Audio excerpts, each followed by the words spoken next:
Paul's in the What is house. up, Corinthians? How's it cooking? See, love. It's good. I'm not sick anymore. Thankfully, it was just a couple days. So, that Amen. little pep in your step, when you're like, oh yeah, you like reappreciate with breathing and Oh, stuff. oh So, yeah, yeah, yeah. You're like, yeah, you don't realize it until you're down and then you're back up, and it's like, this is right. amazing. Yeah, we had some pukers recently in the house. Our oldest son, Oh no. and then our little guy yesterday. But he's doing good. I was just asking him. He's like, "Yeah, Dad, I'm good." They're playing Mario Brothers, so it was Was just it like a. like a fluid thing or I ate have, something funny? I don't know. I'm not even sure. But the Okay. one But they're son kind better of, now. yeah. I love our household division of labor. He spewed all over the bathroom. I'm like, all right, babe, rock and roll. This little guy whacked it out on a rug. So I'm like, my wife's starting to clean it. I'm like, Oh, throw yikes. that thing out, man. We're Yeah. good. We're good. Um, Right. Well, we can replace that one. yeah, yeah, yeah. So I was Wow. like hanging out with him last night. We were watching. We watched Surfs Up and then Madagascar 3, and you know how it is when you're Oh, doing that. You're solid. like, you feel kind of, and then it happens, and you're like feeling really good, and it's kind of like this. So he's doing good today though, so I'm happy, That's very good. happy dad. So some roller coaster, but yeah, he's doing okay. All right, Yeah, that's good. I'm glad to hear it. and And we you got haven't caught the cooties then. no, I'm immune Okay. to all that stuff. Nothing comes near me. But Okay. so him and I yesterday were. It was he got home from school and I had like a little half an hour before I was actually syncing with my wife. We do like a Mm-hmm. financial thing once a week, and so we had a chance to play Mario Brothers. It was so cool, Oh, hanging fun. out with my dude in the middle of the day, playing video games. I'm like, thank you, Jesus. Freedom is Oh, worth that's it. awesome. Yeah, I'm so bad at video games, but that's the one that I'll attempt to play. That's probably one of the only it's games good. I played is Yeah. Mario Brothers. Yeah. Classic. And it's like the new Classic. version too. Like I don't even know what's going on, but it's so cool because he's Oh, like, Dad, you want to play Bros? And I had to do a double take the first time he asked me that. I'm like like, what's bros? oh, Mario Brothers. I'm like, yeah, yeah, yeah. So we're like, we do two players. So we're working on syncing to where one of us doesn't get too far ahead to where we kill the other one. And, it's just awesome. It's, uh, That's sweet. it's Did you worth it. guys see the movie? We did. Yeah. Yeah. Yeah. It was You pretty did? Okay, cool. I didn't see it, but all right, very Yeah. It's fun. cool. I was So curious about it. all of the listeners, all of the Christian entrepreneurs, it is worth it to do the things that others won't, so you can live like others can't. Just a little nugget there. Let's start in prayer. Yeah. Let's go. All right, Father, we come to you in Jesus' name. We thank you. We praise you. We give you glory and honor. We submit to you. Father, thank you that this time is of value to your kingdom. Inspire what we talk about. We love you and we trust you in Jesus' name. Amen. Boom. Well, we'll get into our topic then today, Paul.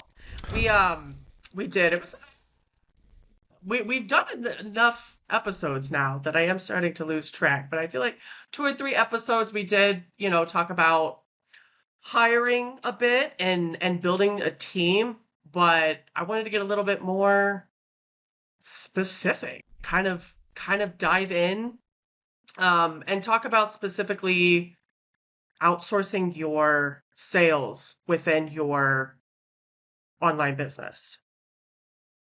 Fantastic.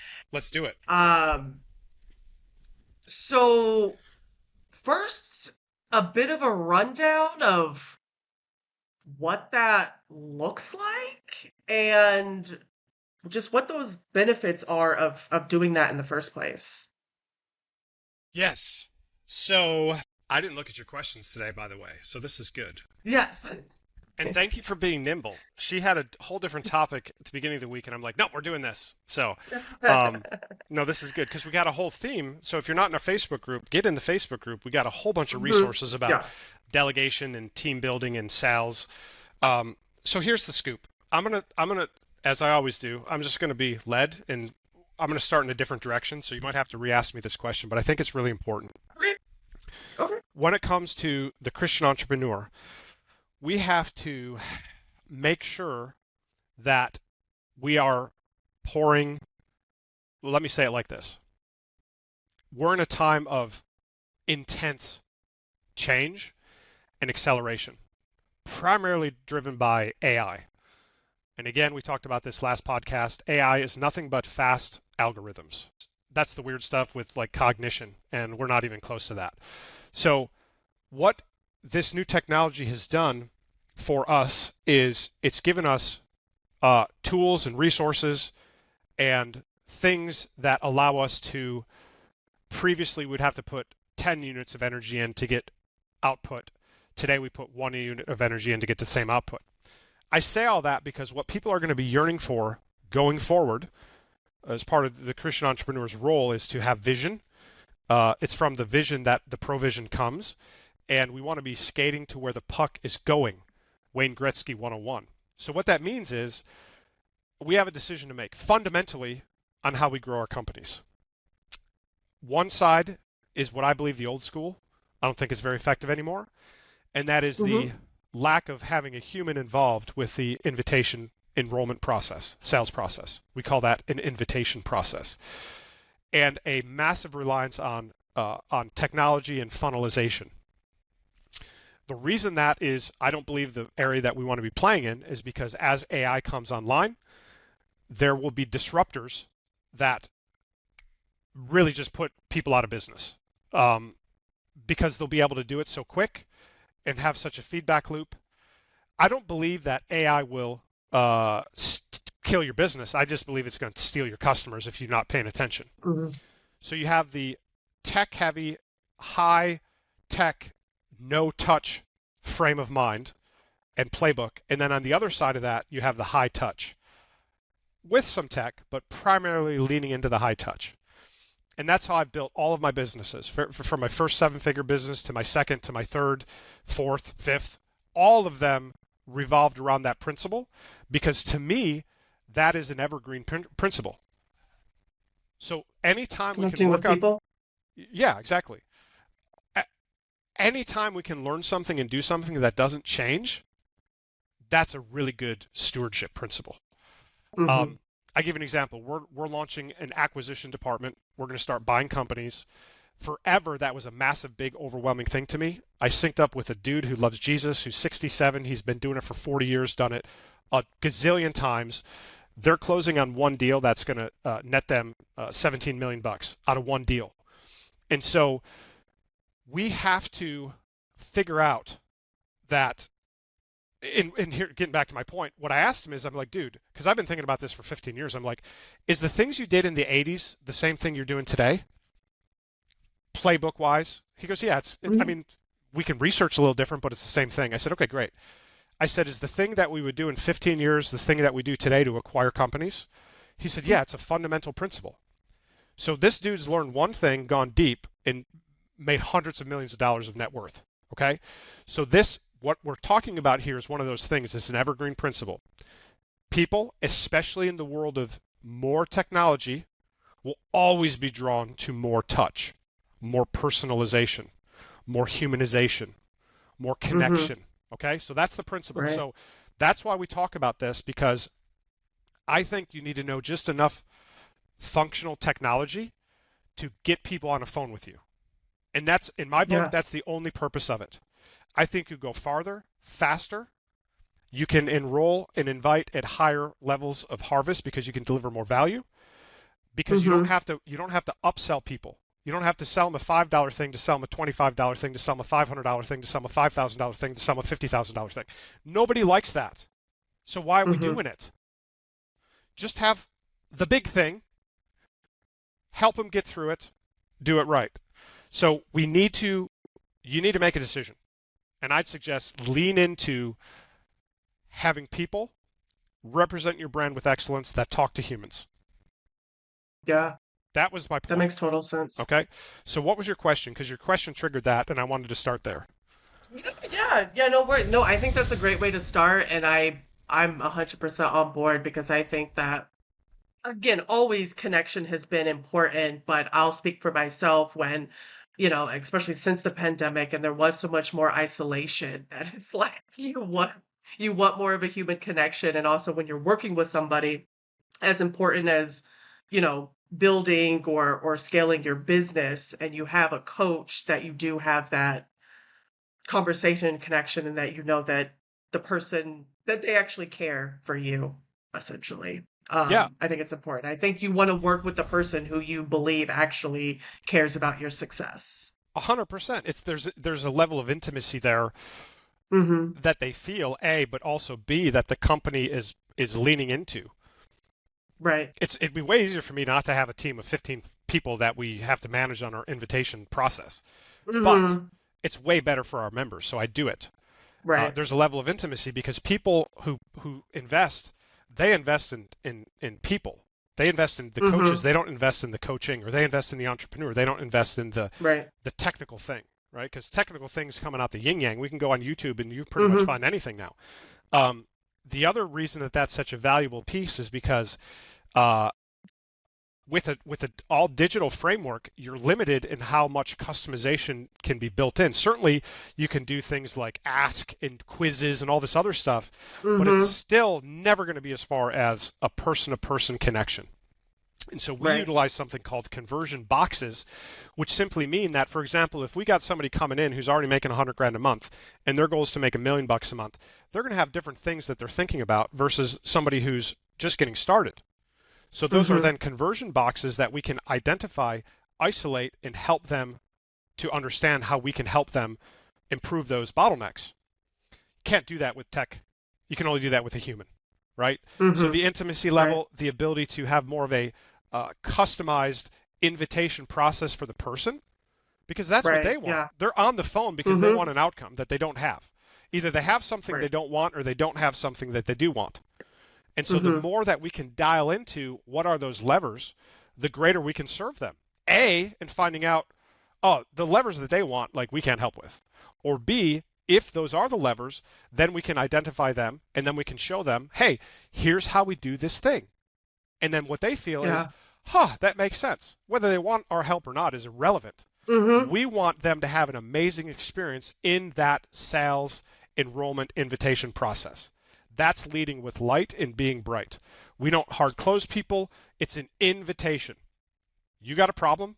Dude, you're at 50 grand a Mm-hmm. month. We can get you to 500 grand a month in about 5 months. You want our help or not? Mm-hmm. We don't need you. Yeah. You might need us, Oh, but that's whether you perfect. do something or not doesn't no skin off our back. So Mm-hmm. then it becomes a very gentle, respectful process with the human. Can't do that with the Yeah. tech. So, It almost makes me go ahead. well, I was just going to say, like, the world of sales has such a bad rap. That's why we don't call it Mm-hmm. sales. It's an Yeah. invitation. It's an enrollment. You Mm-hmm. know, we don't want to be people of used car salesman repute, or people that you go into Best Buy and you got a new buddy wearing a blue shirt asking how your day was because you're trying to buy a TV. Nothing wrong with that. Like, they're just doing their thing, Mm-hmm. but there's like, it's just weird. And the things that we did 10 years ago for enrollments, we have to optimize for where we are as a culture, uh, society wise, connection wise, technology wise, um, Mm-hmm. and it involves people. So 13 minutes in, we're talking about the importance of having people. Last thing, and then Mm-hmm. I'll turn it back over to you. So we've recently optimized our internal system along with these principles. I'm looking at the numbers, right? In business, numbers always tell you what to do. You need to have the bottlenecks, you Mm-hmm. need to have clean optics on the P&L. And I'm looking at this relationship between number of leads that we generate and number of people that we get on with our enrollment team. And I just saw the Lord show me like very low hanging fruit there. And so since I'm not in the minutia of that, I didn't exactly know what we were saying. So I looked into it, and what I realized we were Mm-hmm. doing, Corinthians, is that somebody would opt in, we would call them, and then we would start to pre-qualify them, which Mm-hmm. is fine. Nothing Mm-hmm. horribly wrong with that, but I started thinking to myself, okay, so I see this thing. I'm a Christian entrepreneur. I see this company that maybe could help. I don't know them. I just saw them. What would I want? What is the experience that I'd want? They're offering this cool thing. So I opt in. What would I want that first phone call to be like? Mm-hmm. And so I just downloaded this simple framework. So now we call it a welcome call. And I said, we got to get rid of the qualification off that call because that's not welcoming. That Mm-hmm. is that is interrogation. That is not Mm. warm. That's aggressive. And we want to be Yeah. warm. So we went Mm-hmm. from this long thing that was working, but our team would, each person on that seat would book about 2 calls a day to our enrollment team. We made this tweak, and I'll share the tweak. We made the tweak, and then they went Mm-hmm. from 2 up to like 6, 7 a day because we're being nice humans. And here's the thing we tweaked. Right. Hey Corinthians, really great to connect. It's Paul with CBI. I saw you opted in for the, how to scale to 100 grand a month resource. And look, I got another call in a couple minutes. I want to make sure you got it. If you want, I can text it over. Would you like me to text it over? Yes, no, fantastic. We got a bunch of other resources here we'd love to offer to you. Just so I know what to get you, can you tell me just real quick, like where are you at? Are you kind of scaling, or are you just kind of getting started? We're scaling. Mm-hmm. Man, that's awesome. Such a fun time. And just out of curiosity, where would you like your business to be in 6 months? Top line per month, 60 Mm-hmm. grand a month. Okay, fantastic. So what I'm going to do is I'll send you over some resources that'll help you, and then we'll follow up. Okay. Oh, by the way, Corinthians, we offer a quick 10-minute demo, and we can show you how to get to that 60K a month in maybe 4 or 5 months. Would you like to book that call, or probably not? That's it. Mm-hmm. No technology involved. Praying, thinking, and optimizing for the golden rule. Treat others as you would want them to treat you. Mm-hmm. So that is a very important principle, a universal principle that won't change when it comes to building your invitation systems. People, Got you. warmth, putting your Mm-hmm. prospects first. You will influence more people, Christian entrepreneur, through your marketing than you ever will through your customers. So make sure that you're putting your best foot forward and you're making a difference, even to those people that aren't trusting you with their resources, because they're trusting you with their time, which is the most valuable resource. We can always get more money. We can't get more time. So treat that Right. and be a good steward of that and have fiduciary responsibility with that. And that's how God will bless you. Boom. Now, one question, because we're getting there, but if you want to take it home before I re-ask my initial question, is just the importance of that human connection as it does relate to sales, just sort of putting that period on where you're already kind of going with this What do you mean? Can you ask that in a different in way? that team. So for, as we're stressing the importance of membership, and we're also talking about sales and outsourcing that sales and what that system might look like and the benefits of it, why is that human connection so important to sales specifically? I think you said it, but Yeah, I did. I think I covered that. just But yeah. just to summarize, Mm-hmm. it's important because we as a culture want more human connection. Number Mm-hmm. 2, it simplifies all the crap you got to pay attention to with technology and funnels. Mm-hmm. Number 3, you can do your conversion boxes and you can create a customized fingerprint match conversation with that person that you're called Mm-hmm. to serve. Got it. Got it. Now, specifically on outsourcing your sales, my first question was the benefits of doing that specifically. Got it. So as the Christian entrepreneur, 2 choices. A, do it yourself, or Mm-hmm. B, have somebody else do it. So I've got a Mm-hmm. buddy right now running a beautiful coaching business, does amazing work, Christian, and I think he's at about 200 grand a month. And he's got his sales system designed so well that he's got about a 70% conversion, but he's doing all the stinking calls. Mm. And so what he said to me is, when I'm talking to him about this, I'm like, dude, what's your goal? He's like, my goal is just to build up enterprise value and sell the business in a couple years so I have time to spend with my family. 2 young girls, wife. Mm. And I'm like, dude, you're a moron. Mm-hmm. Hire, delegate the sales function. Mm-hmm. You'll liberate your time so you can play video games with your kids during the middle of the day. Mm-hmm. Number 2, you'll be in position to scale more output, less input. Mm-hmm. So the benefit for doing this is scalability. Number 2, getting stuff off of your head. Number 3, if you want a big business, you got to have strong oxen, practicing Mm-hmm. delegation, practicing leadership management and accountability. Number 4, you have one person doing one thing. They're going to be better at it than the entrepreneur doing 27 things. Number 5, more efficient conversion of investment into media and output. Because if you got one person or you got different seats in that system, like we got the enroller seat, we got the welcome call seat, we got a seat in the middle where we do a fit call. It's like a 10-minute call. Mm-hmm. Then you have greater efficiency. One person can't do all 3 things. Right. The entrepreneur should be running a business. They should be working on the business, not working in the business. And so there's vast benefits for the entrepreneur, and they absolutely should be pressing into that. We just did a Facebook Live today about this in the Facebook group. What's the URL again for that thing? It is Facebook/group/Christian Business Incubator Inc. Okay, let's make sure we have that so we can give it out. Mm-hmm. Like just put that with the Yeah. resources. Sure. But we go into that very deeply in that training, and Mm-hmm. there are so many benefits to doing that. The Mm-hmm. reason we don't is because we feel like, nobody can do it as well as I can. What will it do to my reputation? Can I find somebody good? How do I manage them?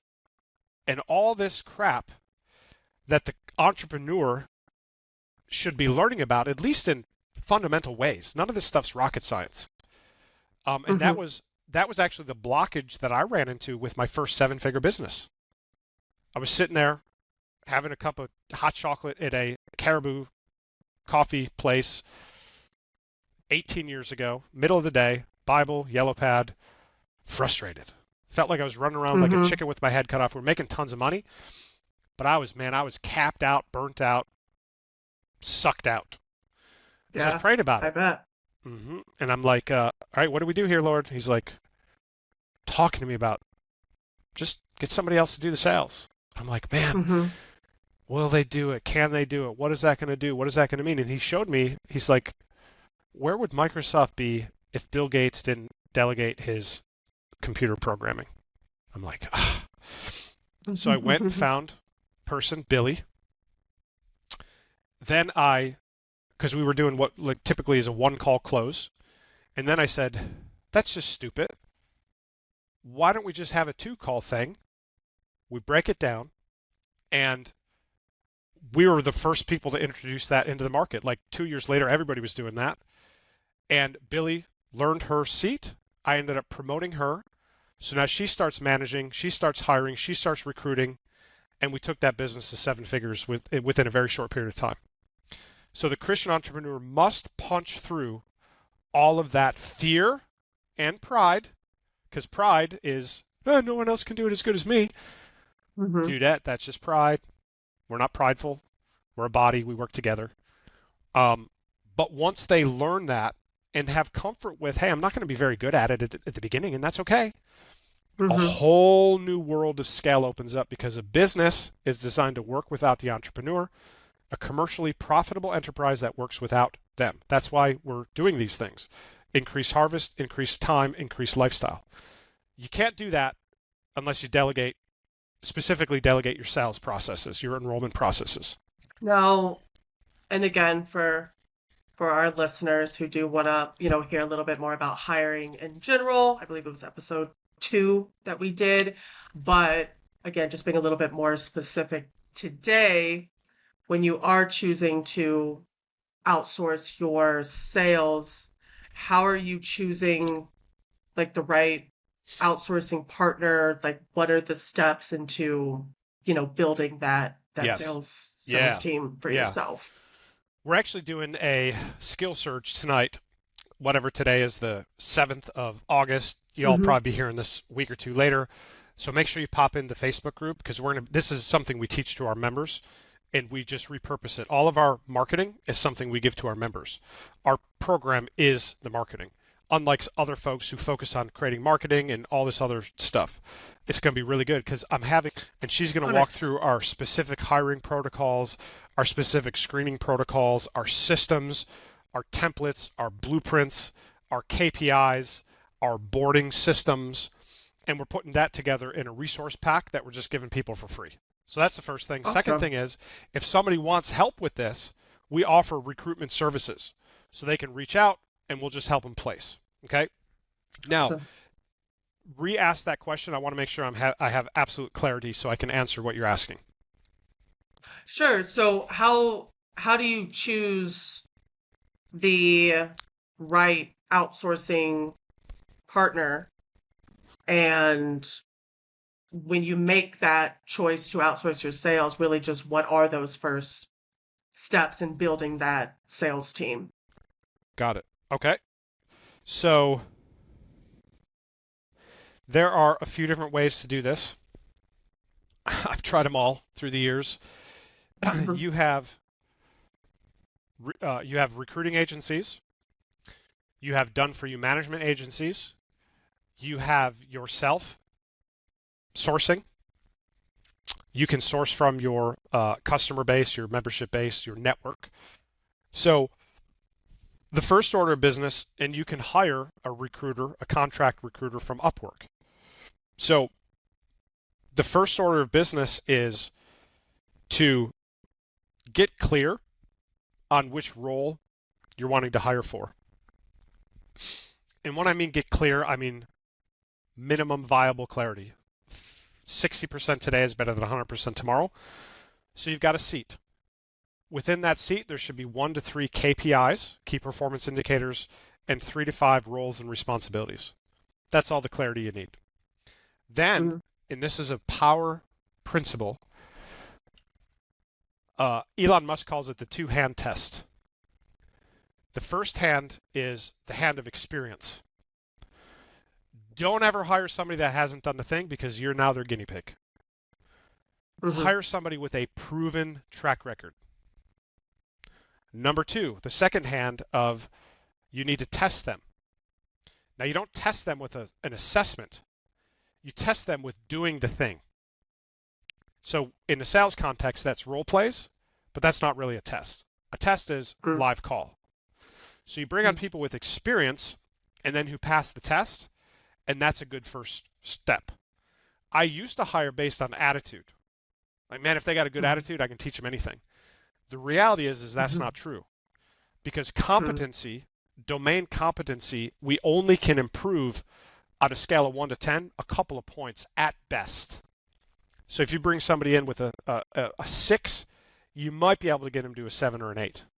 However, there's an infinite level of optimization when it comes to mindset, massively fungible. So you want to hire for skill set, experience, and prove it out. Obviously, we don't want morons with horrible attitudes. So they got to have Mhm. a minimum level of attitude, but you can optimize the attitude if they come to the table with the right skills. Mhm. So, regardless of what mechanism you're utilizing, keep that principle in mind because here's the danger. We've worked with a lot of high ticket recruiting closing companies. You know what Mhm. they do? They sell a course, how to make money as a high ticket closer, and they just try to match you with a newbie. And they say, oh, they're not a newbie because they've gone through this course and we've trained them for 16 years. Mhm. Yeah, they're a freaking newbie. So now you're the guinea pig. And the danger is you could have a bad experience, and that always is a downer, no matter what Mhm. level you're at. Like my first VA, doing really good. I hired him on Elance was the platform. Now it's Upwork, and they were doing good, and then they flaked. Like, what the heck happened? Mhm. MIA. And I'm like, this stinks. So I wasted 6 months. Fast forward to 2 years ago, I was hiring somebody to run the company, COO, jockey, great background, general manager of this thing. Gave her transferred a lot of responsibility. 3 months in, we were on a Q&A call, and she just went MIA. And I'm like, power go out? She Mhm. resigned in the middle of the Q&A call. So I had a pinch. I'm like, screw this. I'm just going to do it. It's not worth it. And the Mm. Lord's like, honey, take a deep breath, calm down. We've gone over this. So I'm like, okay. And so I talked with him. I'm like, here's what I want. What do you see? Here's what I think. What do you think? We came to an alignment, and then I just cast my care onto him. I'm like, Lord, you said cast your care. I'm casting my care. I'm praying. I'm in agreement with you. Now this is your deal, and I'm not going to worry about it. I'm going to trust you. Wasn't within about 30 days that he brought us an amazing person that was just right for us during that season. Amazing. So the danger is if you don't know how to do the two-hand test on the front end, you might bring somebody in, and that's a way to get an A player. It's another way to say A player. Mm-hmm. You bring in a sub A, it's going to be a very frustrating situation. It's going to cause a constraint and perhaps a delay, and even some people just give up at that point because they have no backbone. They're like, Mm-hmm. it's called the E myth. People will hit, Johnny's a baker. Johnny thinks he wants to run a business, a baking business. What Johnny doesn't realize is that baking cookies is entirely different than running a business. And so they'll hit this wall and they'll be like, it's just not worth it. Scale's not worth it. And so now their vision is shrunk. God's ability to influence the kingdom through them is diminished. And they wake up and they're mad at the world and kicking their cat because they're a moron and they haven't renewed their mind. Mm-hmm. So when you're looking at whoever you're looking at, make sure they have demonstrated track record, A. B, that you test them on the thing, not assessment, not on the practice field, in the hunt, in the arena. And it's okay if you got to pay them to do that too. That's more than fair. And then out of that, you get a really high quality person that has the skill set that you need. Yep. And again, I'm just gonna make that my thing word. you're doing the boom when I do the head nod, so it's perfect. And again, we work with a boutique high ticket closer recruiting agency. So if somebody needs some help with that, we can absolutely get that job. That's a weeks long job, not a month long job. So you got the high ticket closer. That's the person or the inviter and the enroller. That's the person that will talk to the prospect and then enroll them into your thing. Now, if you're a Christian entrepreneur without a coaching business, don't be like, oh, this doesn't apply to me, because it absolutely applies to you, because we can convert you and we can rescue you from whatever model you're doing that's probably low margin, low scale, confusing as heck. Or if you're a brick and mortar business, we can show you how to engineer some type of a high ticket offer. I'm telling you, regardless of your niche. So this is a playground you want to play in. So that's the end. So the middle piece then is this fit call. And so it's literally 11 minutes, very structured, to identify if they're a fit for us. They're auditioning for us.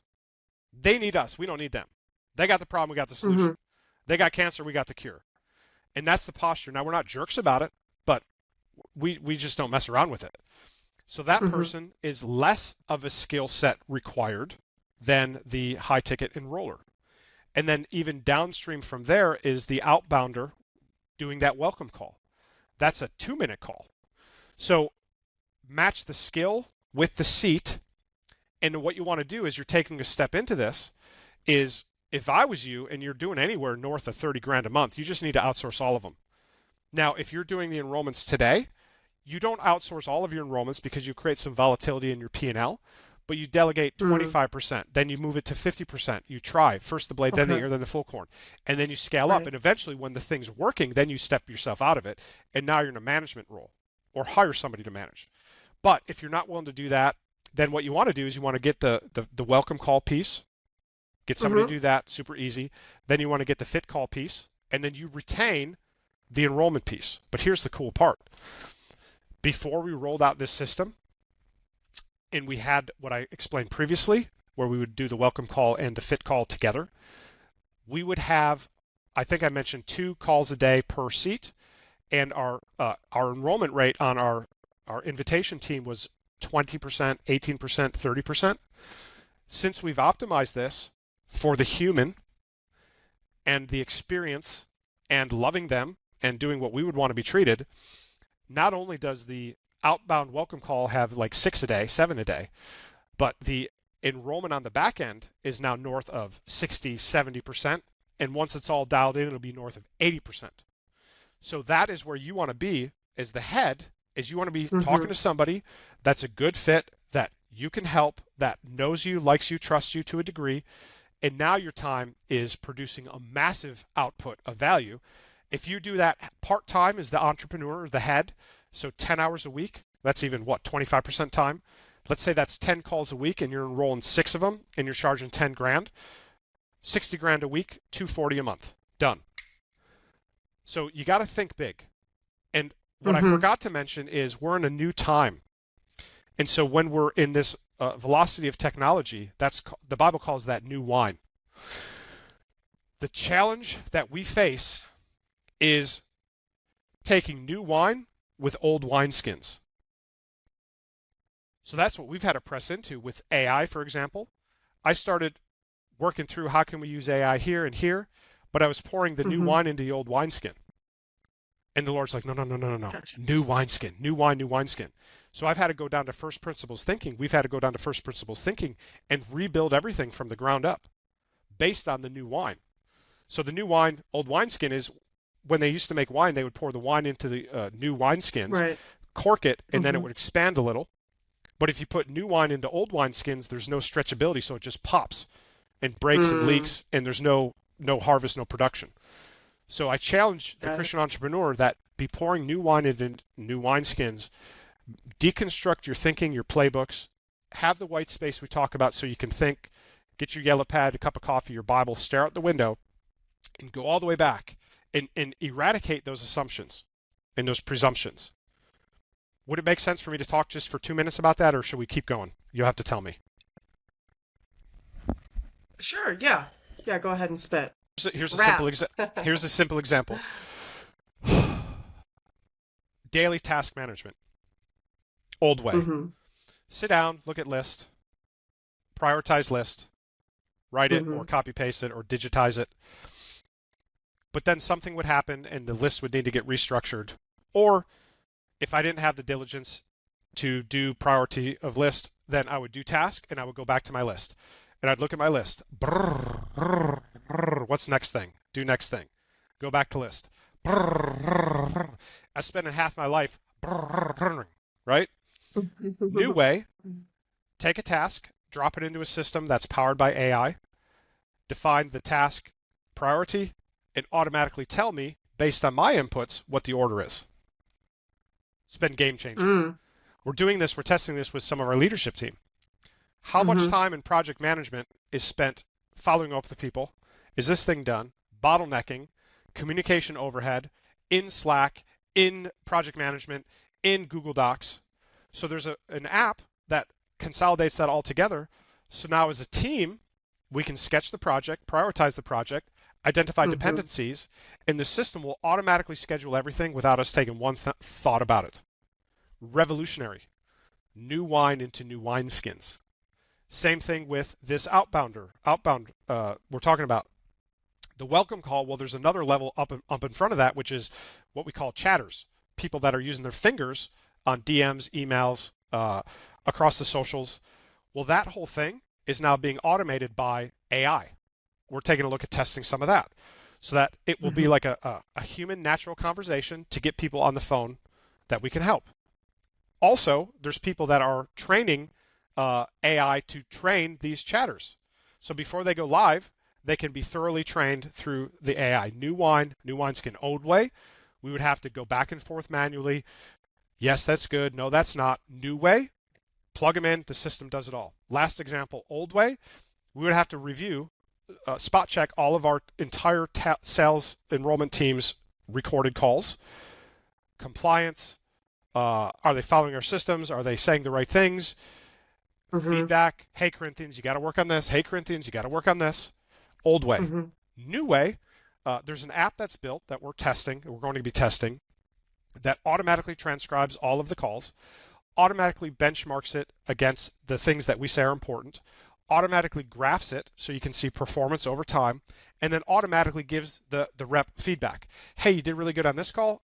Do better on this call. Here's 3 suggestions. Which one of these would you like to talk about? I think I should do that. And then the thing will have a conversation back and forth, give them some examples, ask them some questions, tune them up automatically. So we could put new wine into old wineskins, and we could use AI to listen to calls Sure. or old wineskins, or we could put new wine into new wineskins, which is just transfer that whole deal onto the AI. Will it be as 100%? Will it be 100% as good as a human? Absolutely not. Will it be 80%? Mm-hmm. Absolutely. You bring the right Mm-hmm. person in, give them a system that does 80%, and now look at the management load that's taken off the business. Now we don't have A Right. players listening to stinking call reviews. Well, So, yeah, very spending important all day doing principle that. as we're talking through all of this, the new wine into new wineskins. Great. Yeah, no, I appreciate because I was sort of curious on, how you are ensuring that there's quality and how you're staying on top of the changes. I would also, if you could break down a little bit more just with that team that you've established, what are some more like best practices in like training and your sales team, Yeah, good question. basically? Best practices training. Um, so any, so this is we've done the right things to bring an A player on. We think we got an A player. Mm-hmm. We're bringing them into the Mm-hmm. deal. So first the blade, then the ear, full corn in ear. That's a universal principle. So Mm-hmm. if their calendar has room for 8 slots, you give them 2 to 3 to start. Mm-hmm. Make sure they're good to go.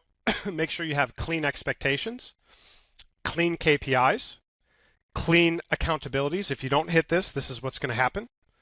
Then you got to have a daily accountability. So beginning of day reports, middle of day reports, end of day reports. Then you got to have that training and refining, which is look at reports along with listen to calls. And for this context, the report, end of day report would be I talked to these people, here was the outcomes, here was their questions, here's what I did, here's the follow-ups. So you look at that, you look at their trackers. You got to have trackers, right? Like, and then you label them so you can pull them into dashboards. I got this Mm-hmm. objection. I got this objection. This person showed I made an offer to this person. So you create gauges so that you can see the strengths and the weaknesses of the person, and then you have a coaching feedback loop. Maybe they get stuck on this objection. You listen to the call, they're not even following the script. So train them on that thing. Mm-hmm. My expectation is you're going to follow these words. We had a previous sales director who worked with chiropractors, and he would build a script, and he would take the chiropractor from doing about 50 grand a month to like north of 200 grand a month within a month because the sales process was dialed in. So one day he was coaching one of these dudes whose numbers dropped off. He listened to a couple of the calls. He got on the phone with him. He said, "Who the hell do you think you are changing this script? This works. You have no right to change it because what you're doing doesn't work." Excuse the language, but this is what he said. Mm-hmm. So the guy's like, "You're right. It was a blind spot." And so he got back on Prime. Boom. Next Mm-hmm. month he was up. So you got to have Mm-hmm. clarity on the scripting. You got to have a consistency with the scripting. You've got to simplify the scripting. Like our scripts have 9, basically 7 blocks. Like the way we teach it, they can just visualize it. Do, do, do, do, do, do, do. So it's not even really script. It's just an overview. You got to have clarity on the levers within it, and then accountability loops. So the management does management, leadership, and accountability. That's LMA. Whoever's over those people, whether it's the entrepreneur or a sales director, Mm-hmm. got to have that. So you have the feedback loops, and you're looking for a couple things. This is with any team member. A, do they take the coaching? If somebody comes in and they have the best skill set in the world, but they think they got it all figured out, they're gone. They're prideful. They're not humble. So we want to have good skill set, but for this particular role, they also need to be teachable. So you give them coaching, you want to see them take the coaching. If they can't take the coaching, they Right. go work somewhere else. So that's kind of a universal principle when it comes to looking at the data and the accountability loops and the leadership. And then you also want to create a culture of winning. It's better to have 2 enrollers than 1 because they can fight in a good way. Competition Mm-hmm. brings out the best in people. So you Yeah. want to create a competitive environment, and then you also want to pipe into that ecosystem the member wins. That's really important.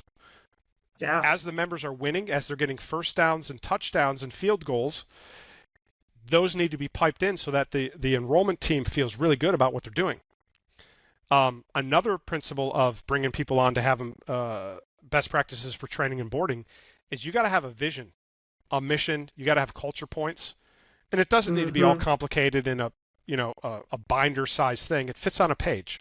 Here's what we're Mm-hmm. about as it relates to the members. Here's what we're helping them with, and here's our core values. Like our first core value is members first. It's pretty much the only one I think about. Members first, and sometimes it's to the detriment of the team. But Mm-hmm. we've got people around me that can help load balance that. Mm-hmm. Winners want to be on a winning team, and part of a winning team is a winning culture. I resisted that for years. I'm like, oh, that stuff's woohooey. It ain't woohooey because they rally around the vision, and then the culture points you can use for correction. Mm-hmm. You did this. That's in violation of this point. Got to fix it. If they do it again, got to fix it, or we're not working together. So the culture, the clarity on the culture becomes a management, leadership, and accountability tool. So you bring the right people in, you board them, Mm-hmm. first the blade, then the ear, and you put them in soil that is competitive, that has a vision, that has culture. That's how you bring out the best, because you want that person operating on 8 cylinders, not 6, not 4. And you don't want to have to repeat that. Every time you got to repeat that, it costs the company money. So you want to get the good people in, and you want to keep the good people, and you want to cultivate the good people, and you want to make sure the good people are making good money. And that's how you do it. And you want to be very slow to hire and very quick to fire. So if they're wobbly, replace. Mm-hmm. Your Done. customers' experience and your reputation is primary. So Yeah. you've got to make sure that they're going to be that representation of you with excellence. And the Bible talks in many places about trusting an important message with a gimp is the same as walking on a broken ankle, is the same as chewing with a crapped up tooth. So we have to hold the line. It's better to have a vacant seat than the wrong person in the seat. That's perfect. And I'm so glad you touched on what was going to be my last questions before I open things up. Just how you do sort of align that team with your values and your Yeah, culture, yeah, making sure that they do line up yeah, with that. yeah. So you're asking about, I'm a Christian, do we hire Christians? Yeah, Yeah, I mean, yes and no, just, in general, that they do yeah, at least align with your, yeah. moral background and So, culture. so we pray with our people on these calls. So Mm-hmm. I really could care less what the legal things are. So take a Mm-hmm. flying leap if you disagree with this listener. Mm-hmm. Ministries can do it. We're doing it. This is my ministry. So they must be believers to be praying with people. Mm-hmm. Now, Mm-hmm. other sides of the business, not so much importance because Mm-hmm. they're working here, so they're redeemed. So some of the ways we do that, just so we're not in massive HR violation, is we just kind of poke around. By the time they get on the phone with us to talk about working here, they know who we are, they know what we stand for. But sometimes Mm-hmm. I'll have some fun with it. Like I was just interviewing an executive assistant recently, and I'm like, so what's your understanding of what we do? She's like, you do this, you do that. I'm like, yeah, you understand we're a Christian organization. She goes, yeah. I go, is that an issue for you? She goes, no, not at all. She goes, I was pretty involved with our church. I was involved with the mothers groups, and then there was like some weird thing that happened, and but yeah. And I said, okay, fantastic. I said, I just want to make sure you weren't a chicken worshiper. And she just about lost it. Mm-hmm. I should have waited until she had a Mm-hmm. mouth. So we have fun with it. And Yeah. we would never not hire somebody because they're not a believer, technically Mm-hmm. speaking. But Mm-hmm. I think if you're a Christian, you need to have those considerations because the other thing we do is we pray together all the time. So our enrollment team is praying with our members, and then as a group we pray together, and as a group we press into the wisdom of the Holy Spirit. So you just have to have a line and a standard, and you just got to trust God. And I'm not saying you got to have Christians on your team, but you got to have Mm-hmm. clarity on who you want for that seat. Yeah. That's a that I didn't even say a real word. That is great, Paul. Um, so yeah, that's about all I had on my end, but I do want to leave it open for any last things that you want to cover or any last advice that you want to give our listeners. So without vision, people perish. Inverted, with vision, people prosper and they have success. So it's important that you have vision and you facilitate vision within your team. So what that looks like for someone on the sales side is they're very compensation driven. So you need to make sure that you understand what they want and what their goals are, what their targets are, and then you need to reverse engineer and show them if you do these things, you'll hit these targets. And so then the vision becomes a leadership management and accountability tool to help them perform at their best. So that's parent vision. Let's go to that's child vision. Let's go to the parent, right? So the entrepreneur is the parent, right? A sales division is a child, a support division is a child. So we're just talking about objects and relationships. So as the entrepreneur, you need to have a vision. And if you're an entrepreneur, you were built and designed to harvest, period. Probably God put big things on your heart and your mind. Probably you're thinking, there's no way in heck I could do it. And that's good, because you got to press in to trust him. And you need to accomplish your vision, you can't be a solopreneur. And to accomplish the next level of vision, it's always going to be involving elevating people, elevating leadership so that you can delegate. And so this is a master skill of kingdom building. Solomon didn't run his own mines. Abraham and Lot, it was their shepherds that were fighting over water, not them. In the Acts, the dudes were getting all crazy because they were doing all this minutia, feeding people, taking care of widows. They're like, dude, we're supposed to be preaching the word. So they delegated to elevate. And you got to have a big vision. Like our vision here, my vision for so long has been, we want to elevate 1,000 Christian entrepreneurs making over 100 grand a month profit so that they can and are happy to sow 50 grand or 100 grand a month into the kingdom so that we can get politicians in good people in good seats.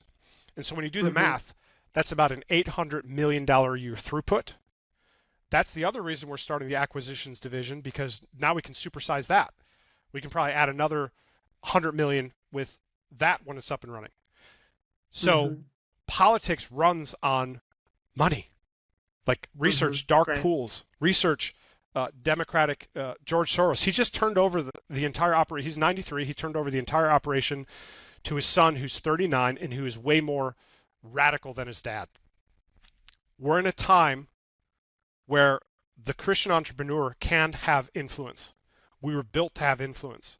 To have influence, we need to have a business that frees up our time so we can think, that generates more than enough money so that we can sow and we can make things happen. So get a bigger vision. It's got to be beyond your house. It's got to be beyond your home. It's got to be beyond your neighborhood, your church, your state. It's got to be countrywide. That's part of the inheritance we leave to our kids. And when you walk, Christian entrepreneur, puddles should ripple in Africa. Work the vision, trust the Lord, and everything. That vision will magnetically suck the people, the resources, the processes to you. Don't get hung up on the small things. How do I do this? How do I do that? I promise you there's somebody that's figured that stuff out. Yeah. What you need to do is be in faith. And faith is believing.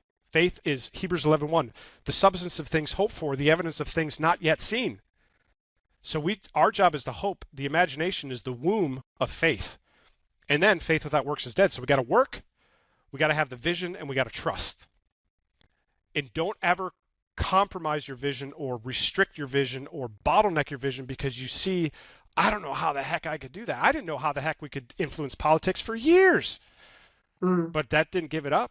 Right. And the first tickle of it came the last election cycle when I saw this dude up in the Northwest. He was a UPS driver. He was in an election against a Democrat that had been there for like 23 years. And he won off of like a $700 budget. Government seat. I'm like, huh. So I researched. I'm like, what does it cost? New York, California at that time was about $500 million, 500, 600 million. Getting seats in other states, way less. So pump the vision, and God gives us the power to create wealth to establish his covenant. That covenant involves people. That covenant involves his people, and the covenant involves others. Wealth is for others. Certainly, we're a beneficiary of the throughput. But if you can get it through you, Mm-hmm. he can get it to you, and you do the right things, and we can make magic together. So have a Yeah. vision, a big vision, a vision that just thumps you, a vision that gives you goosebumps, a vision that's so big you can't do it without other folks, an army Mm-hmm. vision, and then transmit that to the team, and then make sure the team is clear, make sure the people are clear on their mini visions and how you can help them get those. And that's how you Mm-hmm. build excellence with delegating sales or delegating anything else in your business, in your company. Bravo. Thank you, Paul. You bet. Thanks, Corinthians. That was great. Rock and roll, y'all. Cool, cool. All right, good.